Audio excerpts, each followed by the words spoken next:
Let's waste no time. And like I said, Emilio will join us shortly, but let's get into Jordan Love insights. All right. So I've seen a tweet come across, and this is from, I hope I'm saying this name correctly, Felipe Reyes Acetti. I hope I'm saying that right.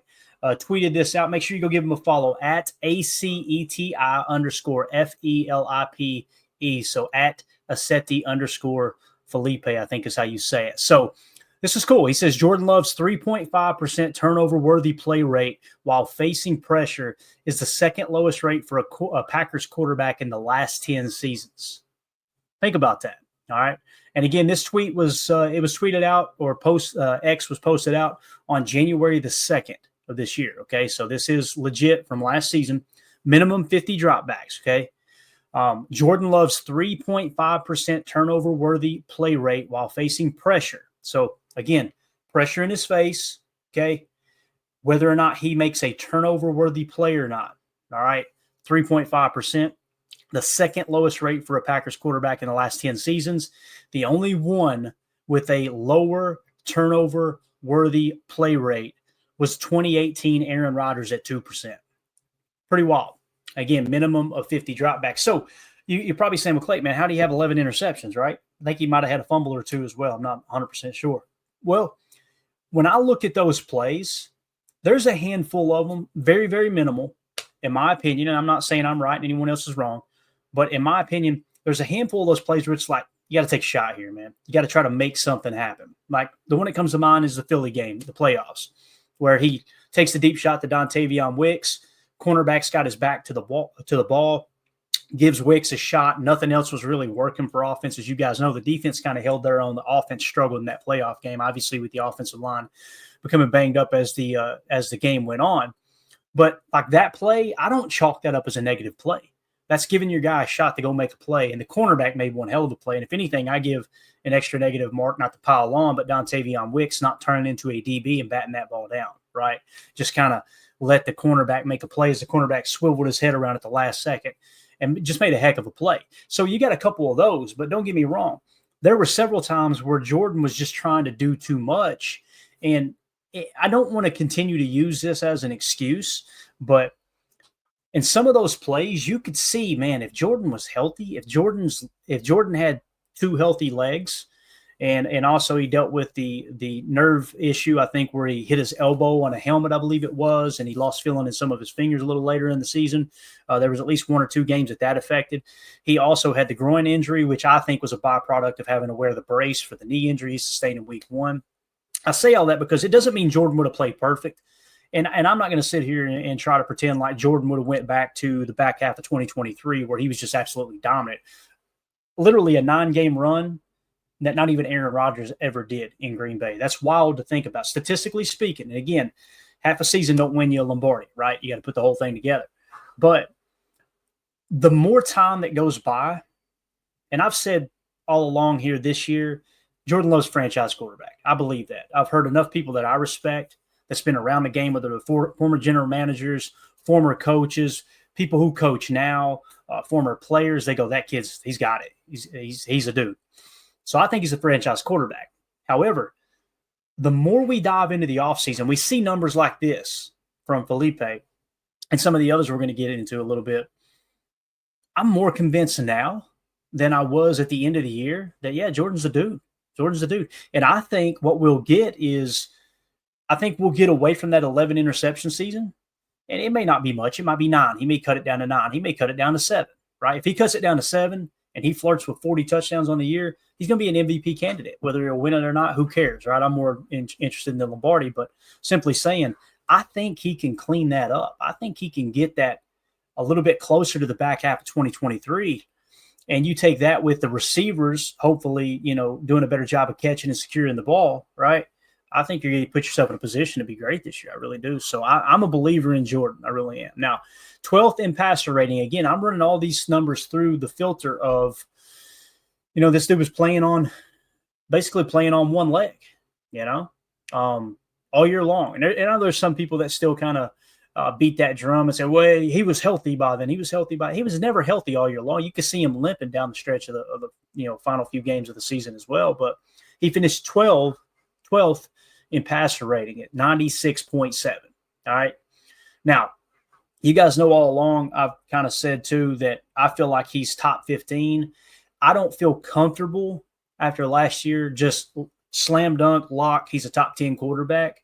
But again, history suggests he is, because when he was healthy, he was playing like a top 3 quarterback at the end of the 2023 season. So with all that being said, finishing 12th, the passer rating when targeted, with a bad knee, a bad groin, and arm issues, obviously elbow issues, whatever you want to call it down the stretch, and playing with the, receivers. To the best of my knowledge, last I heard, they were either first or second in drops. Now, you guys know how I feel about the drops. Some people count drops that I don't think are drops. I mean, if the quarterback misses the target and the guy's got to lay out, I seen it again today, and I'm not going to shout anybody out.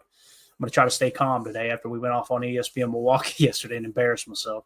But the way when a receiver has to lay out for a pass, I'm sorry, I'm not counting that as a drop. That's an inaccurate throw, right? So you had some of that he needs to clean up as well. So if the receivers fix the drop issue, you're going to see that passer rating of Jordan Love where he finished 12th at 96.7. And by the way, look at Brock Purdy behind him at 96.1. You guys know how I feel about Brock Purdy. I think he's a great quarterback. Matthew Stafford at 15th at 93.7, right? What you're going to see with Jordan is I think you should see him crack into the hundreds and maybe even flirt with that 102, 103 range and get right up there around the top 5. I think he's got that in him. I really, really do, man. Really do. And I'm going to try to keep an eye on the chat here, guys. I apologize when you're flying solo. I've said this 1,000 times. It's kind of hard to keep up with it, So appreciate everybody. I see the conversation going on in there. So next, 5th in yards per pass attempt. Now, what does that mean? It's exactly what it sounds like. These are the quarterbacks that were chucking the ball deep, right? So yards per pass attempt, now not necessarily chucking it deep, but per pass attempt, right? How many yards did you add? Every time you told your quarterback, throw the football, on average, how many yards did you gain? So this doesn't really have anything to do with air yards. I'm sure there's a lot of air yards involved in this statistic, but what it tells you is how not necessarily efficient. I guess efficiency is baked into that number too, but it's how dangerous were you as a quarterback? Because the object of the game obviously is to move the ball down the field. And when you're top 5 in yards per pass attempt, actually he was tied for 4th with Jalen Hurts. So the only players ahead of him, guys, was Jalen Hurts was tied with him, right? MVP candidate. Brock Purdy, who just got the bag, Jared Goff, and Lamar Jackson, who just absolutely lit it up. He was within 0.8 yards, right? Just a little less than a yard per pass attempt from being the best in the league in terms of yards per pass attempt. So he was very, very effective at moving the ball down the field in terms of yards per pass attempt. So I think that's an important statistic as well. Now let's go to EPA per dropback. You guys know expected points added. You can go look up the definition and try to study and understand exactly what it means. I'm not going to sit here and try to explain it, but an EPA per dropback, this is one of those advanced metrics that the reason I like EPA, and it was new to me a few years ago, is when I found out NFL teams are using it through SIS data, which is Sports Information Solutions. And I'm sure they use some other sources as well.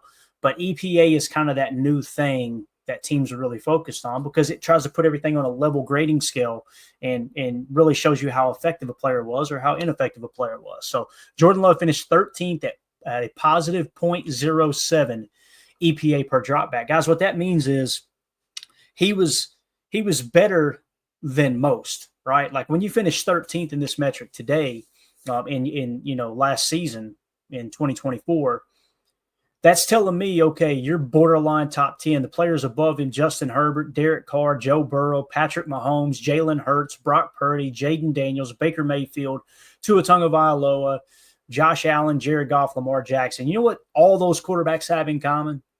Every single quarterback I just listed there, and I do put Baker Mayfield in that category too because he absolutely lit it up last year, 41 touchdowns, 16 interceptions. Those are franchise quarterbacks and some of the most electric names you're going to hear in the game. Sam Darnold had a great year last year. The reality is Jordan Love had a higher EPA per dropback than Sam Darnold. Kyler Murray, Matthew Stafford, Bo Nix, which, on a rookie scale, had a really good year, I think, as a rookie. I mean, he finished with 29 touchdowns, 12 picks, 3,700 yards.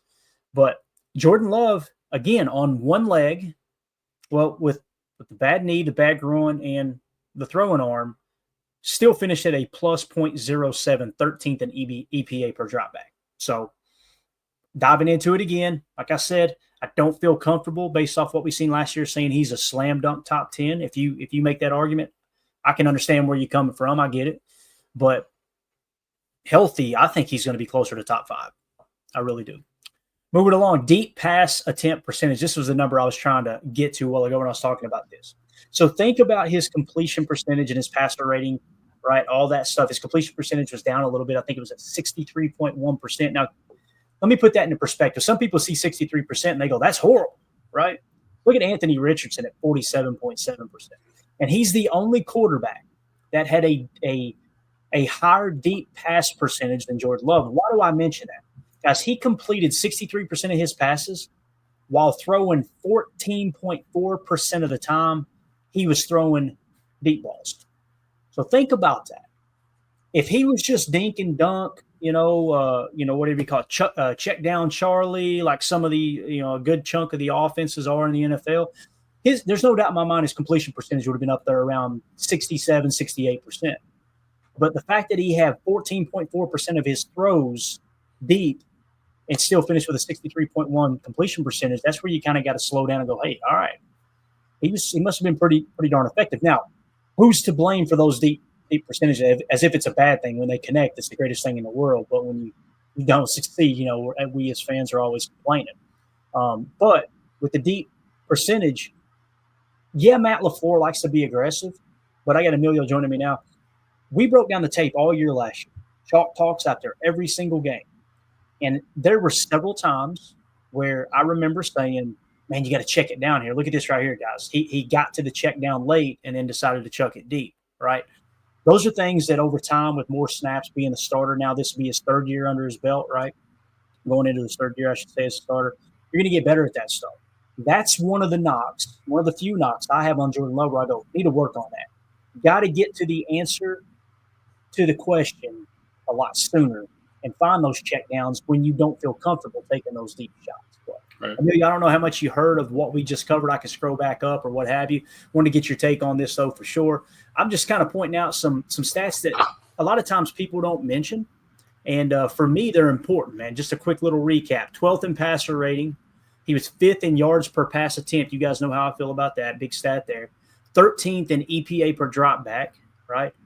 Deep pass attempt percentage. He was 2nd in there. So what's your take on those numbers there, Emilio? Anything stick out to you, man? Yeah, I love that he's able to push the ball down the field, but we have 425 attempts, so he's not going crazy on that, but he's able to get it done.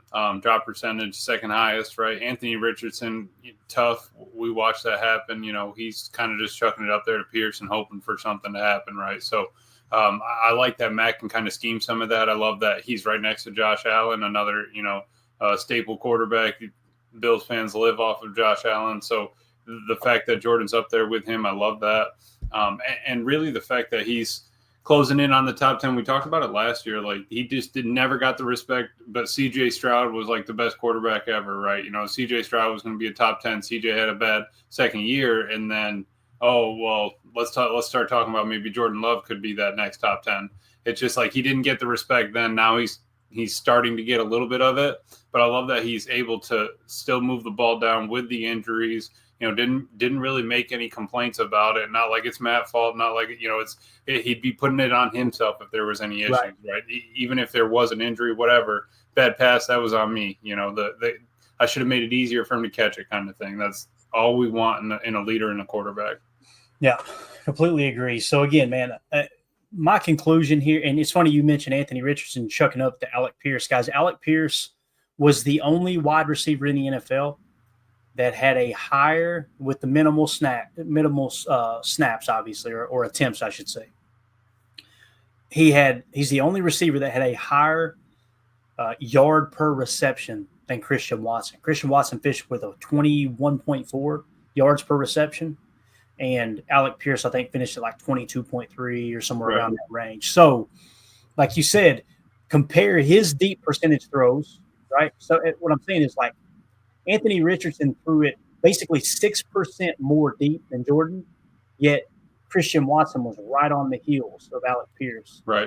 Most yards per reception. I can't wait to get Christian Watson back, man. Really, yeah, it's just taking better looks, taking better options. You're running the numbers in the game. You know, he's running through all that in 3 seconds in his head. Which one's my best percentage of making this, play happen? If he's not open, where am I putting this thing? exactly. And I just love that he has that processing speed now and working on the little footwork, all those little things. I'm excited to see. I'm sure he took that from Aaron. What's the one thing you worked on this year? This offseason, let's kind of see some of that stuff. Excited for the first interview. Yeah. So again, just a little bit different look at Jordan Love, and that's why I feel more confident after going through all the deep analytics and everything. I feel more confident in Jordan Love being able to take a step forward this year than I did, really coming into this last couple of weeks. Not that I was down on him, but it's just like, yeah, he was banged up. I think he's going to be just fine. So there you go. Well, Jordan Love talk. Let's jump into some free agency talk here, Emilio, if you don't mind. Let's do it. I like to do this when